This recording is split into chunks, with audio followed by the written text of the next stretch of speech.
Good afternoon, folks. This is Stephen Hill for JustMyPicks.com, and I'm bringing you a very special breakdown of the Green Bay Packers taking on the Atlanta Falcons. Before I get right into that, make sure you're subscribed to the YouTube channel. Subscribe to the YouTube channel and share these videos so we can get more views and get more updates and get more videos popping for the YouTube. Now, without any further ado, let's get right into the action. Coming into this game, the Atlanta Falcons have been playing pretty well lately, but they just have not been pulling out a lot of victories in these close games. And you're looking at the Packers, RELAX, Mr. Aaron Rodgers himself, that bad man, basically said, guys, relax. We've had a couple of bad games. We've had a couple of bad throws, a couple of injuries. Let's just keep it together. So hearing Aaron Rodgers put everything in perspective, you got to keep in mind he's a seasoned vet. He's been around. He's a Super Bowl champion. He has what it takes to win a Super Bowl, so he's got his guys together.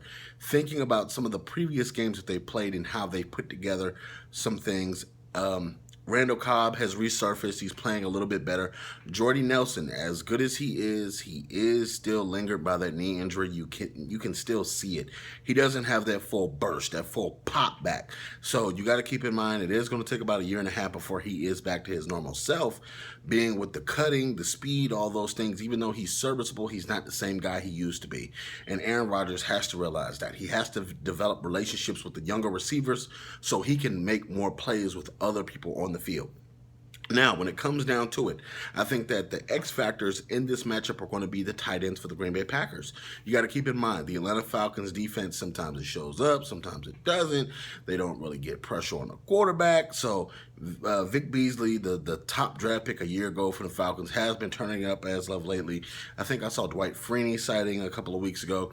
So you got to keep in mind, Aaron Rodgers, with his bad offensive line, he's going to have to make plays. I think against the Atlanta Falcons, you can light them up for a lot of points because their defense is not top tier or anything close to elite. You do have to worry about Julio Jones on the other side of the ball because Julio is going to abuse the Green Bay defense. I think whoever you put on Julio, he's going to get his $150, almost 200 yards, depending on whoever is guarding him. Please do not single cover him or disrespect him like the Carolina Panthers did. Please don't double cover him like they did. So I think that in this football game, you're going to see the Green Bay Packers turn it on early. The Atlanta Falcons are going to turn it on late. I think it's going to be a high-scoring affair, but in the end, I feel like Julio Jones, Sanu, if Tevin Coleman runs for the Falcons, then that's cool. That's just going to help them. And Devontae Freeman is pretty good.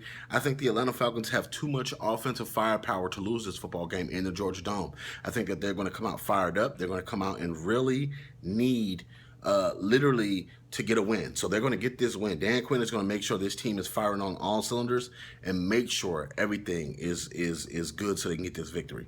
I'm predicting a very high-scoring game, but the Falcons are going to beat the Packers, folks. That's how I see it. All you Falcons fans, all you Packers fans, leave your comments in the comment section below. Also, check out JustMyPicks.com for all the breaking news and all the hottest updates in sports. And don't forget, share this video in your sports group so we can debate with you each and every week.